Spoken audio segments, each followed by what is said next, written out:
Hi అందరికీ. ఈ వారం నామినేషన్లో సుమన్ శెట్టి, డీమన్ పవన్, భరణి గారు, దివ్య గారు, తనుజ అండ్ రాము ఆరుగురు ఉన్నారు. ఈ ఆరుగులో ఓటింగ్ ప్రాసెస్ జరుగుతుంది. టాప్ ఓటింగ్లో అయితే తనుజ గారు ఉన్నారు అండ్ సెకండ్ వచ్చేసి డీమన్ పవన్. లాస్ట్ భరణి గారు, రాము గారు లాస్ట్ ప్లేస్లో ఉన్నారు. ఈ వారం ఎలిమినేషన్ దగ్గరలోనైతే వీళ్ళిద్దరు ఉన్నారు. అయితే వీలైనంత వరకు భరణి గారి ఫ్యాన్స్, రాము గారి ఫ్యాన్స్ ఎవరైనా ఉంటే వీలైనంత వరకు ఓట్లు వేసుకోండి.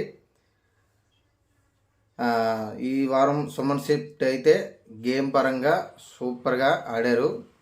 ఫ్యాన్స్ ఫాలోయింగ్ కూడా ఆయనకి కూడా ఎక్సలెంట్గా ఉంది.